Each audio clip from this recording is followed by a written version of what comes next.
नमस्कार। Competitive exams की दुनिया में ना कुछ टॉपिक्स तो ऐसे होते हैं जिन्हें नज़रअंदाज किया ही नहीं जा सकता, और उन्हीं में से एक है भारत की नदियों के किनारे बसे शहर। तो चलिए आज इस ज़रूरी टॉपिक पर अपनी पकड़ एकदम मजबूत करते हैं। देखिए, ये जो टॉपिक है ना, ये लगभग हर प्रतियोगी परीक्षा के लिए बहुत ज़रूरी है। ये आपकी तैयारी में एक बड़ा फर्क ला सकता है।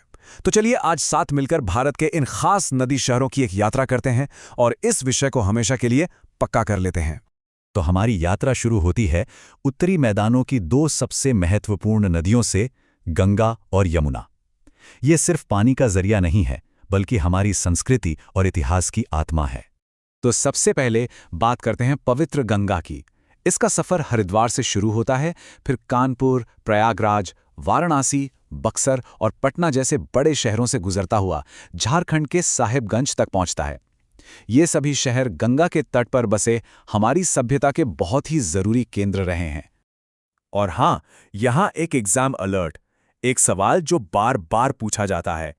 कानपुर गंगा के किनारे बसा सबसे बड़ा शहर है, इस बात को जरूर नोट कर लीजिए। अब आते हैं राजसी यमुना नदी पर। ये नदी हमारे देश की राजधानी दिल्ली, ऐतिहासिक शहर आगरा और पवित्र नगरी मथुरा से होकर बहती है, और इसकी यात्रा प्रयागराज के पवित्र संगम पर समाप्त होती है, जहां ये गंगा और अदृश्य सरस्वती से जा मिलती है। तो गंगा के मैदान से अब थोड़ा आगे बढ़ते हैं और देखते हैं कि भारत का नदी नेटवर्क कितना विशाल और विविध है, जो देश के कोने कोने को छूता है।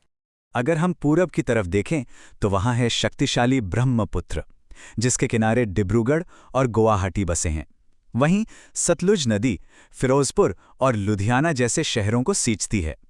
लेकिन अब एक बहुत ही दिलचस्प मेमोरी ट्रिक पर आते हैं, जो सूरत शहर से जुड़ी है। इस आसान सी पर बहुत असरदार ट्रिक पर ध्यान दीजिए। सूरत को सूरज की तरह सोचिए। सूरज हमें क्या देता है? ताप, है ना? और ताप से बना ताप्ती। ये एक शानदार तरीका है ये याद रखने का कि सूरत शहर ताप्ती नदी के किनारे बसा है। लेकिन यहाँ एक बहुत जरूरी बात है। अक्सर लोग ताप्ती और राप्ती के बीच कंफ्यूज हो जाते हैं। तो हमेशा याद रखिएगा, गोरखपुर राप्ती नदी पर है, ताप्ती पर नहीं। चलिए अब अपना सफर दक्षिण की ओर मोड़ते हैं, प्रायद्वीपीय भारत के दिल में।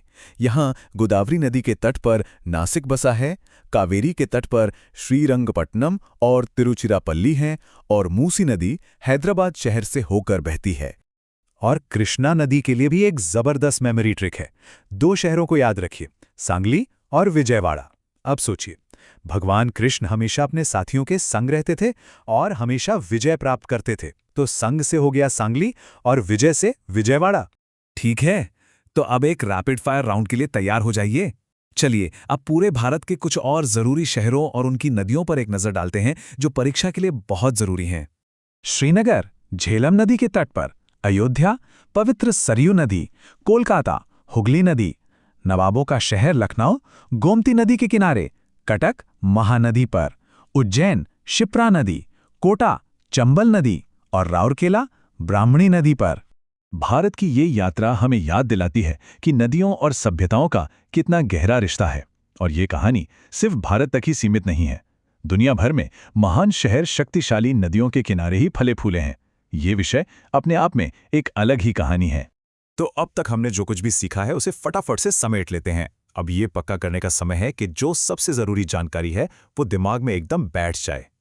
तो चलिए एक छोटा सा टेस्ट हो जाए।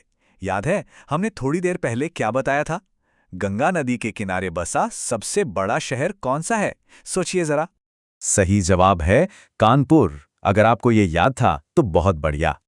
तो आखिर में एक बात याद रखिएगा, नदियां सिर्फ परीक्षा का एक टॉपिक नहीं है, वे हमारी जीवन रेखाएं हैं।